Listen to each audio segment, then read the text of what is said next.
Okay, we are recording. James, how are you today? I'm good, mate. Thank you so much for having me on. How are you? I'm good, mate. I'm good. We're talking like you've just popped up on the screen. We've been banging on about MMA for the last half hour.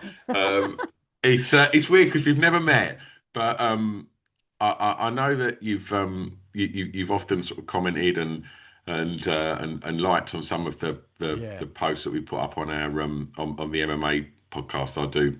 And and so yeah, we had to get a bit of MMA chat out of the way, and so we can now talk Deaf Havana and music and your Yeah. career in music and such. So where are you today?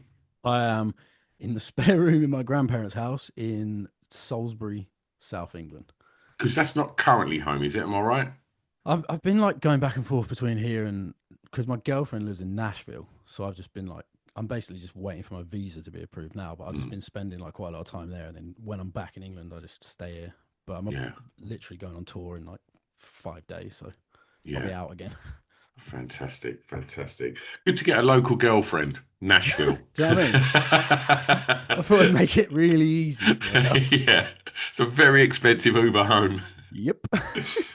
Right. Okay, let's kick off your playlist, James. Tell me the song that you regard as having the greatest ever intro, please. Mate, so this was a really hard pick because if I think about it, there's actually songs with like much better intros. But for me, the song that makes me most excited when it comes on is Morning Glory by Oasis. Just like as soon as I hear like those helicopter sounds and that little bow, bow, bow, bow guitar, it just fills me with like anticipation. And you know what? When it drops, it fucking drops, It doesn't it? fucking it's heavy, isn't it? And that's the thing. I think like people that are fans of, I guess whatever you want to call like rock and heavy rock, like would probably sneer at the mere thought of Oasis. And it's Yeah, like you hear like that intro to What's the Story, and when that drops, that is as heavy as it gets. It mate, is it's like it's a so heavy. monster. It is. Like, I've always thought that about their guitar sounds. Like they've always had like crazy distorted heavy guitar sounds, but just because it's like I guess the way Liam sings, it just doesn't. It never was that kind of music, and it isn't. But it mm, is. I've always said that. I think Oasis are heavy, mm. like they in places. Yeah, absolutely. And I think even like tracks like Rock and Roll Star and that they're like, Yeah, and that guitar sound that you're talking about, like Noel's never shied away from saying he wanted to sound like the Pistols. He wanted yeah, exactly. that Pistols sort of like snarl to his guitar, And it and does. it's there. Yeah, 100%. There's so much swagger in the guitars of Oasis, and I don't know Mm. how else to describe it. It's just so like it just makes me want to put a parker on and like Yeah, every time I'm in, like when I'm in America, I listen to Oasis so much because it just makes me feel more British. yeah. It's so strange. I've got a mate who lives in Australia, and he, I remember when he emigrated out there, he was into like Faith No More and Yeah, lots of the stuff that we grew up listening to.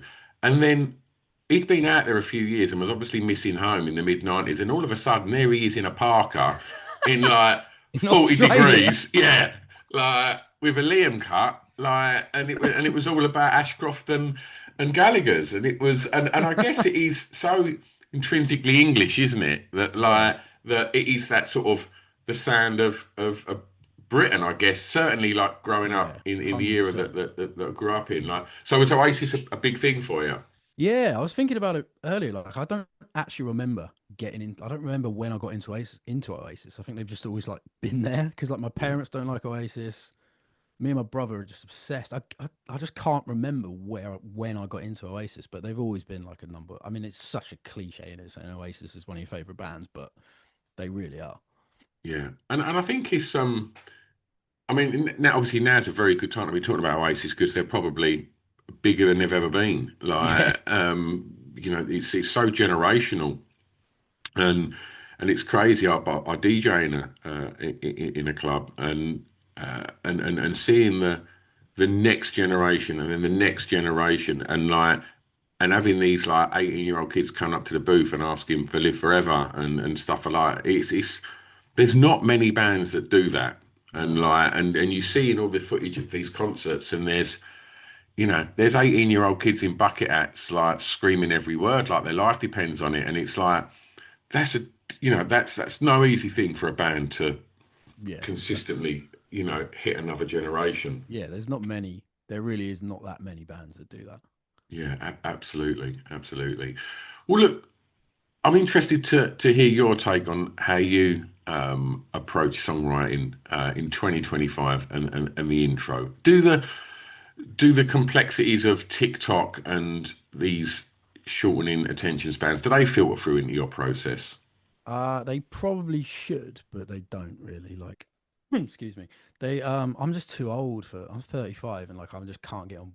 I didn't grow up with. Like, I remember the time before we had social media. So, like, my first reaction ain't to like go on TikTok and upload stuff. So, I don't. I probably should take that into consideration, but I don't. I still just write.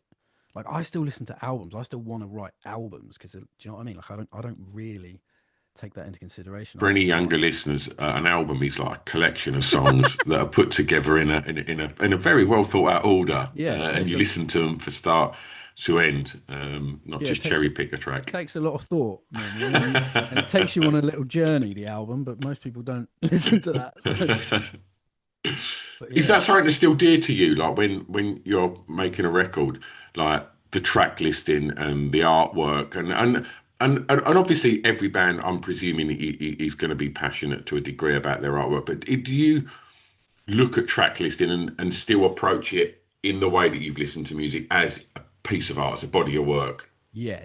So definitely track listing. Like me and my because my brother's in the band as well. We always spend like probably too long picking and then re-listening to it as like one piece of like work and making sure it like flows and goes up and down and like so yeah, for me that's massive. Artwork, it depends what mood I'm in. Like a couple of albums I really love the artwork for and I was like quite involved, but sometimes I'm just like do whatever. But that I shouldn't be like that because it is quite important. But Do you think that, I've said this recently to a few guests that if you ever pick up them sort of coffee table top 100 album covers of all time, nothing's from the last 20 years. no, Like it all stopped in the 90s. yeah, And like you don't see like these iconic sleeves. I'm sure there's some exceptions, but you're still looking at, you know, uh, Nevermind and and most of the stuff before then as these yeah, yeah, iconic pieces of art. And I guess that's because back then you would hold it in your hands and look at it yeah. and it would be big. And whereas now I guess it is a little square on your phone.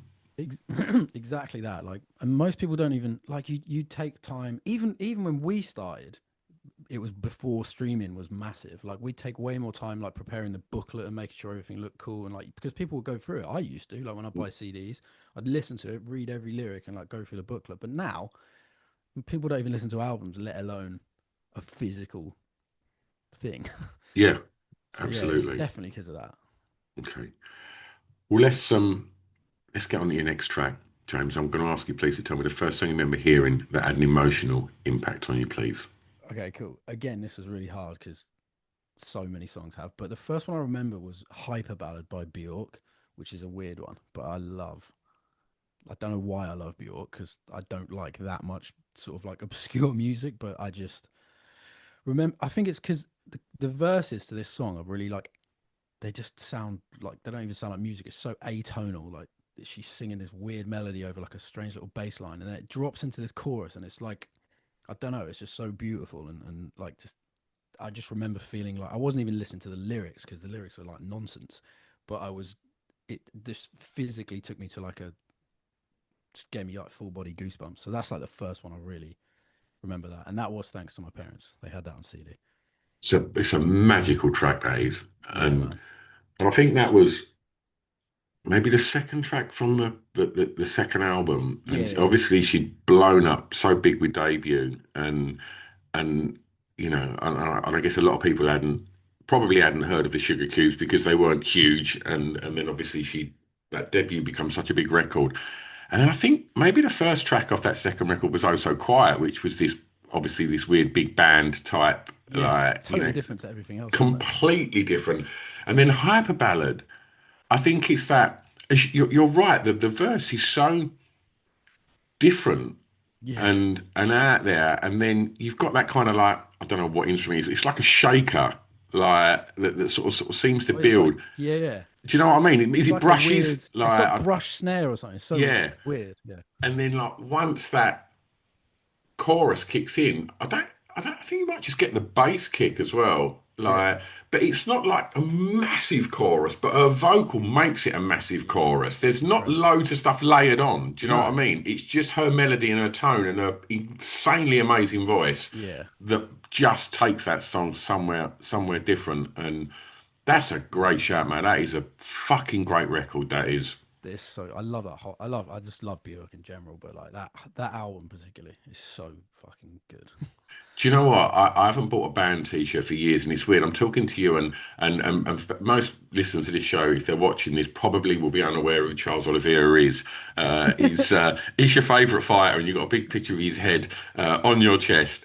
Uh, I had a Bjork T-shirt, very similar to that, with just her beautiful face on it, and I was obsessed with her, and I'm still obsessed with her. So am I. Whenever you hear anything from her, you're never going to get a boring moment from Bjork Nah, ever. I know. And I think the world's a better place for people like that.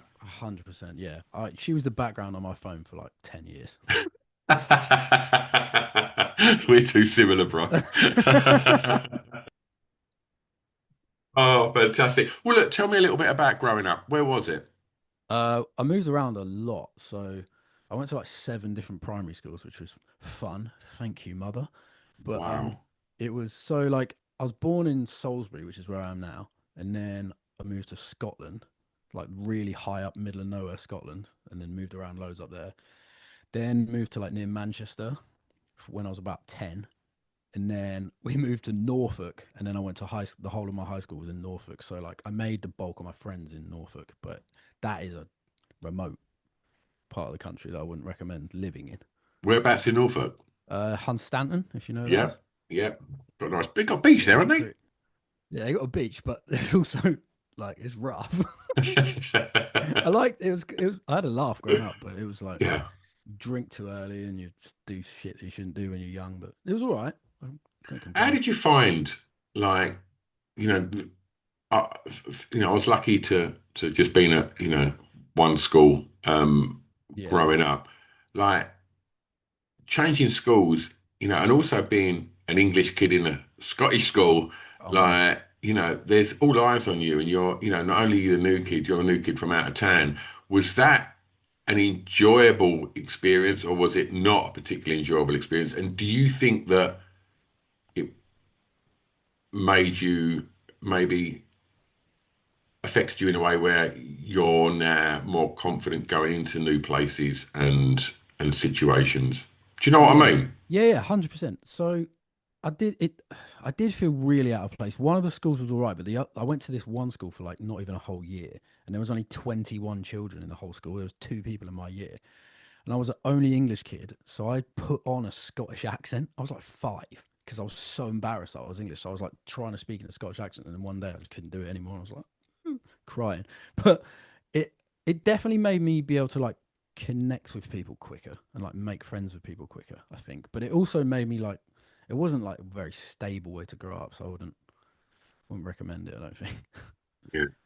But I mean, being in the music industry, and you know, you're constantly meeting new people, Yeah. playing to audiences, and having to have, nowhere near the scale of what you've done. But I was in bands growing up, and I'm walking out on stage. I was always having 3 nervous pisses before Oh, I mate, walked same. out on stage. And like, do you feel that kind of almost like a baptism of fire of being, different schools, different faces, having to integrate, having to get on, and having to Yeah. put yourself out there? Do you think that has benefited you as, as a musician? Yeah, I think it's definitely made it a lot easier to like going on stage is still I still get nerves now, and God knows how many gigs I've played. Like still do the 3 nervous pisses before I go on, like literally 2 minutes before I have to go on stage. But it definitely made it easier for like talking to people and to meet people. I think so. I think it's helped because you do have to. You're meeting complete strangers every day, and you got to be. Yeah. That does. I know a lot of people that can't deal very well with that, and it takes it out of them. But I've always been okay with that. So I think it is because of like moving around loads. You mentioned that. Bjork was something that was introduced to you by your folks, and you also mentioned that your brother's in the band with you. So how how musical environment was home growing up?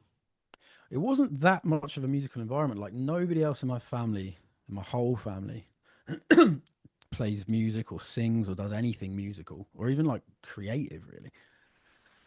Um, they like my stepdad was big into music, but he wasn't like it wasn't a house where there was music playing all the time. I just remember like most of it I discovered myself from CDs that they had, and like as soon as I got like a Discman when I was like 12 or whatever, I was like nicking CDs and trying them out. So What sort of stuff was that? a lot of it was like this. My mum's a massive Smiths fan, so and Morrissey's a bellend, but they're still one of my favorite bands. So I got really into the Smiths, Bjork, Michael Jackson. Yeah, I can't even remember. Like a lot of like older stuff, but Mm. it was good. There was a lot of shit, but like there was some really good stuff that I found. But you've got to have the shit. That way you find out what the good Yeah, stuff is. exactly. And some of the shit's good. And so, in regards to sort of instruments and stuff like that, nothing sort of laying around the house, that was something you went and So explored yourself. yeah. So like, because when finally moved to Norfolk, it's so remote, man. Like where we grew up, I didn't even have a neighbor. Like we lived in like literally lived in the middle of a field, so there was you couldn't even walk to the nearest house. So like when I was like 11 or 12, I asked for an acoustic guitar, so I got like the cheapest one from Argos, and I just found it really. I don't know. I just found before that I'd played the clarinet and I just didn't like it because it was too much effort. But guitar came like pretty easy to me, so I got that. Then my brother started playing bass, and then we managed to like nick a drum kit off someone. It was so shit, but because we lived in the middle of nowhere, you could play drums and like you wouldn't get complaints. So we had like a full band set up in this tiny little bedroom. So yeah, I think the reason we got into it is because there was not really anything to do, and my brother's pretty close to me in age, so we both just came up together and learned together. Okay, well look, let's keep it in those sort of formative years and let's talk school. So tell me about the song that soundtracked your time at school. This is probably one that like a lot of people don't know. There's an Australian band called Silverchair, and the song is called Emotion Sickness. It's they're a weird band, man. Like it was like me and two other friends at school that were just obsessed with them. Like I think he ordered an import from Australia. It took like 6 months to get there, and then he was just like, because it is. I don't know if you've ever heard them. They're just such a weird band. They started off as like a grunge band, and then the guy had like a nervous breakdown, and they ended up with this like, or they ended up becoming this like weird orchestral. I was embarrassed to show people because it was so weird, but they really had a huge like. I don't think I would sing if it wasn't for that song. So that's why for me it had such a big like impact. It was like being like the age I am, like it was really weird when Silverchair sort of happened.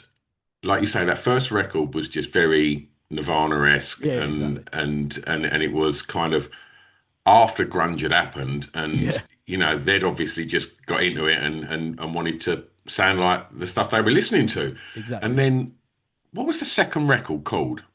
Freak shoving Oh, was it? maybe the one after that then. Neon Ballroom.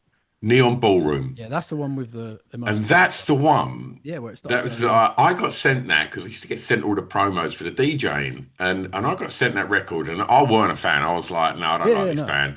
And then I put this one on, and I was like, oh, there's orchestration on this, and yeah, it was like more closer to sounding like Embrace and stuff like that. It was like quite acoustic in places, and I can't remember the name of the track. It may well be this track that you're talking that's the about. first track on the album. Yeah, that's a beauty. It's That like is. it's Yeah. like really orchestral at the start. And yeah, is it Daniel Johns? Yeah, exactly. Yeah, he's an interesting character, isn't he? Very, very. And but props to him. He dated Natalie Imbruglia for a long time, so Yeah. I think that's why I didn't like him. Do you know what? That is a fair reason. Oh, fantastic! So, tell me, like, explain the emotional response. What was that emotion, and how did it hit you? It was very similar to the same thing that happened to me when I heard the chorus to Hyper Ballad for the first time. It was like I'd never heard anything like that. It was kind of I don't know. It's got like full body goosebumps, and I honestly was just like, "What the fuck is this?" And I wasn't sure whether I loved it or thought it was too weird to like. I definitely didn't show my mates it. It was just me and my mate Ryan that would listen to it in private and not tell Mm. anyone we liked it because we were embarrassed. But I just remember feeling like I'd never heard anything like this before, and it just massively inspired me. I mean, I normally ask guests now about if school was something that they enjoyed, but I mean, was schools something that you enjoyed? And I mean, I'm sure they no two were the same. But Yeah. on the whole, was it Norfolk that you spent most of the sort of formative years Yeah, of so school? I only went to one high school, luckily, which was in Norfolk, and I Mm. did actually really like school. It was the school I went to was absolutely awful. Like if you look it up, it's one of the worst schools in England. Like none of the teachers cared, but for me that was good because you didn't have to do any work. Like I don't think I did any homework after year eight because no one cared. All the teachers were like 5 years away from retirement and they just didn't give a fuck. But we would just go to school to just hang out. So it was I really enjoyed school, but I don't think I learned anything. What about sort of creativity and music? Was there, a space there for that to happen? And if so, was it encouraged? I presume it wasn't by the sounds of the teachers. Um, it wasn't really, but there was this guitar teacher who like externally came in and he'd like teach you at lunchtimes. And like I didn't like football or anything, so the only like all the sports I've always liked are just combat sports, and you can't do that at high school. So me and a couple of other mates would just like instead of playing football at lunch, we'd just go in the music room and like they had like shitty guitars and stuff that you could play, so we would just play music. So I, that's how I really got into it was at school. And did it, I know Norfolk's not been prolific with legendary musical output over the years, but did it feel like being from somewhere that remote that you could do it? Do you know what I mean? And I mean that with respect. Yeah, yeah, of course. No, it felt the opposite. I thought, like, I've always said this to people. I never had any aspirations to like ever do anything. Like I didn't like a lot of my mates in bands were like, by the age of this, I want to do this. I want to play Wembley, but I had nothing. I was like, if I can get out of this shit town playing music, I'm happy. And that happened like pretty quickly. So yeah, but no, at the time I was just like happy to be playing music with my mates. I didn't have any I didn't. I never thought we'd get out because not people don't. Like loads of the people I went to school with just still live there doing the same thing, which is fine. It's nice, a nice life. But I didn't think there was an option to get out really. Yeah, it's really weird. I was in Norfolk on Saturday, Were you? and uh, and I was in a pub in a place called Holston, and and it was really weird. I ended up playing darts with this guy in there, and I said, "Oh, like, what do you do?" And he said, "Oh, I do removals." And I said, "Oh, okay, cool." And I said, "Like, oh, you lived there long?" And he was like, "Yeah, third generation."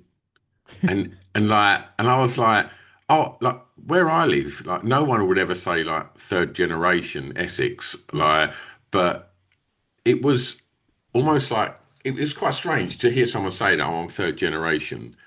And I was like, wow. And he said, like, oh, like, what do you do? I said, like, oh, I run like nightclubs and stuff. And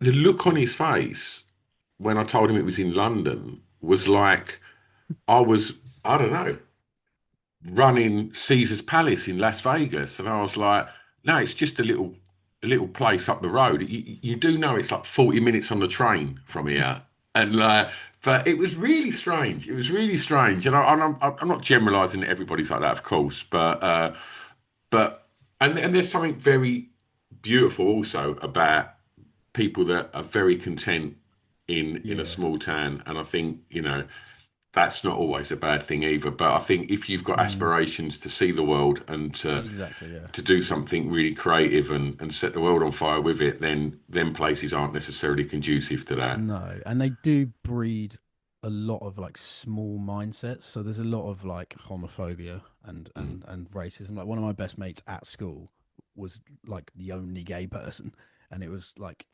yeah, I just witnessed it firsthand, and I know what it. I hate that. So I think there's a lot of negatives to it, but You are right. When I sometimes tell people like shit songs that I wrote in my bedroom have taken me like all around the world, they're like, "What? What do you mean? You don't play covers?" I'm like, "No, I probably should, but You should get a couple of covers in. People are like them. Like, they do say that. you should play Mr. Brightside. Everyone knows all the words. They've literally said that to me. Fantastic. All right. Well, look, tell me about the first record you remember buying from a record shop, please, James. Oh, this one's embarrassing. It was It's meant to be this one. it was Last Resort by Papa Roach. If I you remember mean, that, of course. And I'm not going to lie, it still gets dropped in my club. mate, it's still a banger. I'm not gonna lie. And like, I mean, do you know what? As far as intros goes, it's That's quite a a good one. Yeah, it is actually. They play that. Like, Such a weird thing. Like that was the first record I ever bought, and the singer is a fan of our band. So oh, like, really? yeah. So like the last time they played in London, he invited me to the gig, and like I went and hung out with him for a bit. But they play that first now. Oh, Like they really? go on stage and just go, "Come on!" It's actually kind of sick. But I'm not being funny. If you're a casual fan of Papa Yes, yeah, Roach and they blow yeah, their load in the first song, yeah. you're probably not making the encore, are you? Well, yeah. That's you've seen everything you need to see in the first 3 minutes. I uh, I had the guitarist on here many years ago. Yeah, Is his name Jerry? yeah. Jerry. He was quite hard work. Like, and Really? yeah, and I mean, I shouldn't be, I was like, 'cause I shouldn't really be saying this on the show, but I've done like 700 of these shows, and everyone's been an absolute delight. But if anyone ever says, was anyone like particularly didn't want to be there, I'll go, that dude from Papa Roach. And apart from that, 699 have been lovely, but he didn't want to be here. And I'm sure he Yeah. won't mind me saying, and I'm sure he's not listening. But that said, yeah, Last Resort is a bit of a banger. Yeah, it is. That ain't too embarrassing for your first tune, mate. I know, but like it could be way like some of the people I've listened to on here, they have like I don't know if they actually are telling the truth, but there's some of them are such cool like first records to buy. Do you know what? I always kind of question it a little bit. If it's like something like, oh yeah, no, my first record was like, yeah, this collection of rarities from Bell and Sebastian. I'll just think, fuck off. No, it Yeah, wasn't. bollocks, No, it bollocks. wasn't. It was S Club Juniors. Come on.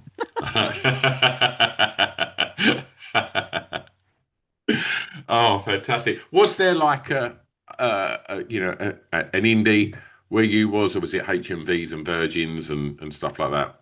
It was just HMV. Yeah, there was like, mate, they're like all Woolworths. I think I Mm. bought that from Woolworths. Oh, shout out Woolworths, mate. You know. Like everyone would go and get their stuff from Woolies, mate. Okay, right. Where are we at next? Right, we're going clubbing. Tell me about the song that soundtracked your year's clubbing, please. This was the hardest one because I don't really like dance music very much. Nothing against it. Like my brother's favorite type of music is like dance music, but I just never got into it really. And we never really went clubbing because we started touring around that age where you'd club. So we were doing like instead of going to like clubs, we were doing like metal and rock after show parties. Hmm. And the only and like every single time, like my brother would want to play like some obscure dance track that he wanted to play that was fucking amazing apparently. But like the only song they'd let us play was Latch by Disclosure. So I picked Hmm. Latch by Disclosure because obviously everyone knew it and they wouldn't tell me off for playing that at a metal after party. Yeah. So would you get the opportunity to go and DJ at like the rock clubs and that afterwards? Yeah, quite a lot. It was a good. I mean, I say ironically now I get asked less and I can actually DJ properly, but like back then I'd literally just make an iTunes playlist and press play. They hated us.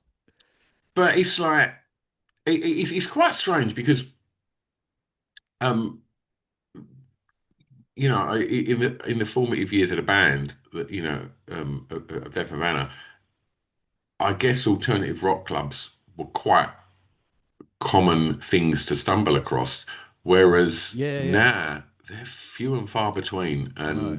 And thankfully, my one's still ticking over all right. Yeah, yeah. But I mean, aside of any clubs, we're actually the only nightclub left in Essex. Like. and that's quite surreal.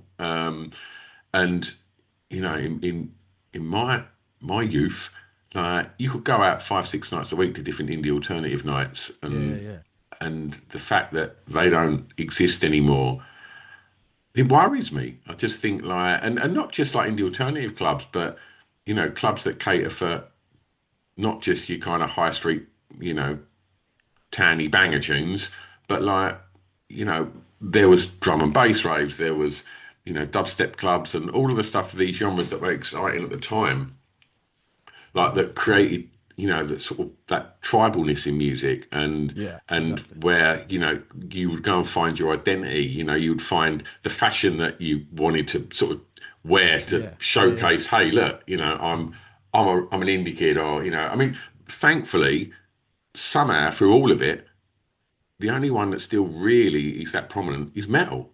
Yeah, Metalers are still there, and they're I still know, got the same look that they've had forever, and it's still holding strong. mate, 100%. Like, because I've gone through so many looks. Like, I was mad into indie when I was like, I don't know, 15, 16, 17. And then I was like, had a little emo phase, which is regrettable. But yeah, you're right. Metalers just keep it like that Yeah. for the whole time, don't they? And now you're just sporting Brazilian mixed martial artists on your wares. Mate, if I had to pick music or MMA, it's MMA every day. Oh, really? Probably. You're on the wrong podcast, bruv. You should be chatting to me and Blake. I'd love to.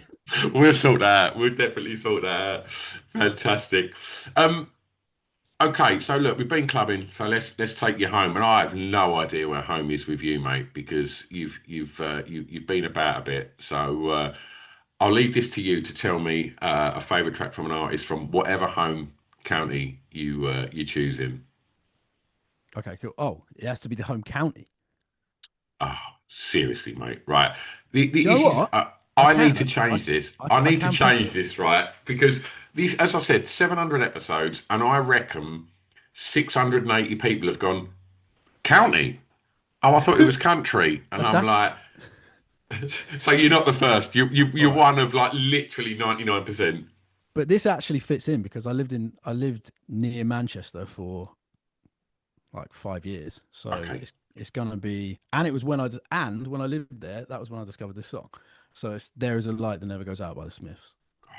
Don't get any better than that, does it? It's I mean, obviously Morrissey is Morrissey, but that band are incredible. Yeah, I've got I that is the tattoo I wanted. I don't have it, but I wanted to get that my entire life. For anyone that's not watching this, I've got There Is a Light That Never Goes Out across my chest. That is a tune, mate. That is a Yeah, tune. it's And incredible. and do you know what? Like, as a ridiculously passionate Smiths fan, and and a huge fan of Morris's music, um, Me too. Me too. My favorite I've band. The Smiths are my yeah, favorite band. and so much of Morris's solo material I adore, Incredible. and it is very difficult to be a Morrissey fan in 2025 I because know. I just think he's somebody that passes comment on Great Britain when he doesn't live in Great Britain, uh, and he doesn't see the beautiful things that do go on in Great Britain.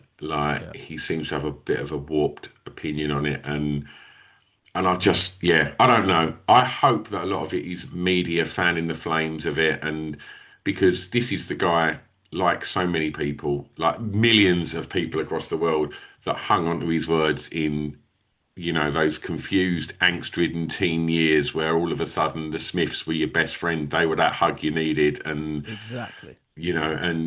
and they make you go, oh my God, like this is the most joyous music with such sadness in the words as well.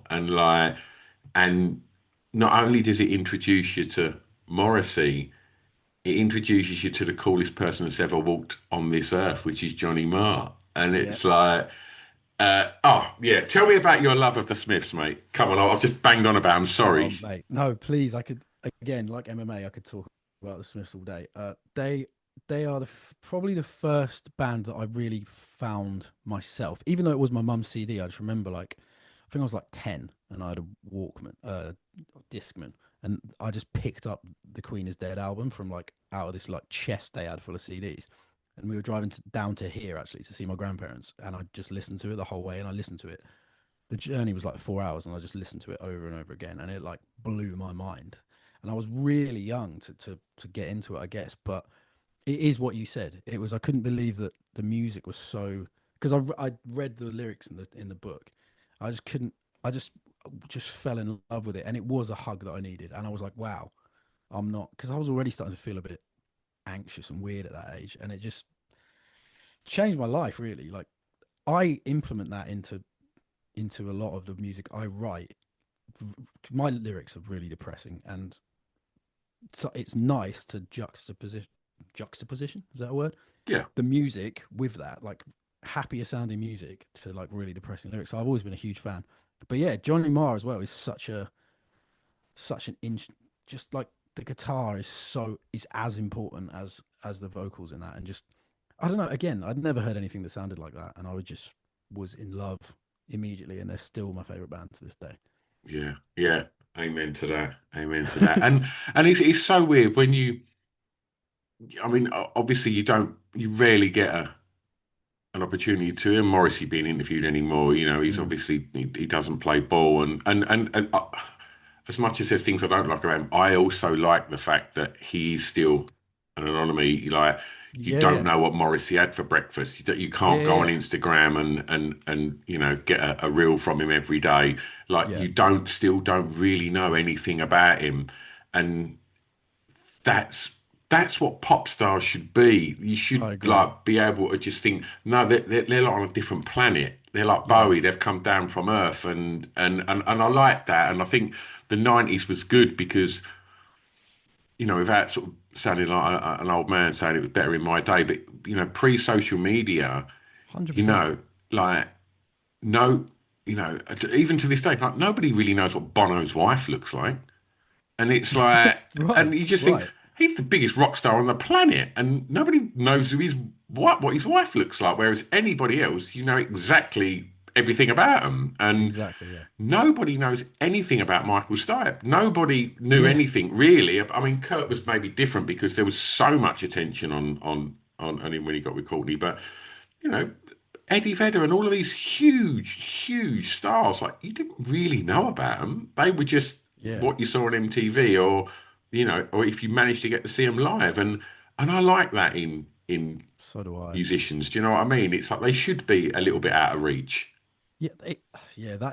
Again, I'm gonna sound old now, but like I agree. Like because I do remember what before social media, and what for me, what it does is takes the magic away. Like it, I I thought those people were untouchable. I thought they were like I'd go to a gig and be like amazed, but now you know, like they're posting. People post videos of like how everything works backstage, and like I don't want to know. Obviously, I know because I do it myself, but like let people have. It's like finding out Father Christmas isn't real. Do you know what I mean? It's like. Huh?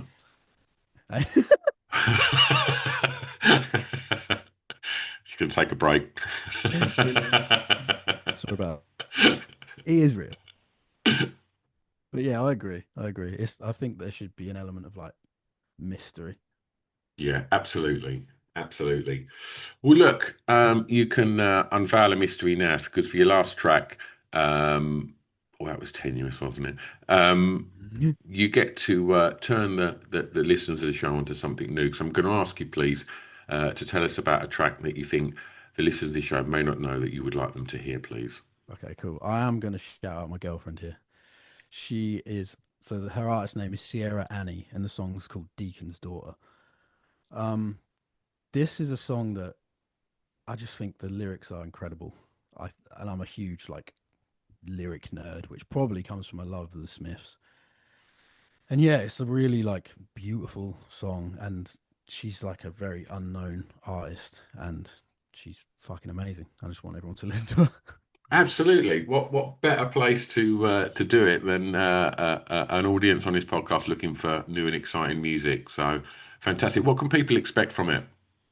So she has like a lot of her other music doesn't sound like that, which is probably why I love this song so much. A lot of her music's a little bit more sort of like poppy and upbeat and fun, but this song is super like deep and acoustic and just like incredible lyrics. She's an like I've been writing a lot with her, and she'll probably write for like any of our new stuff, and we've been writing a lot of music together recently, and she just is such a good songwriter. She's like a weight. She makes me feel like an idiot, which I like because Yeah. I'm like I thought I was all right at songwriting, but she's just so quick and like she's just a genius when it comes to lyrics and melodies and stuff.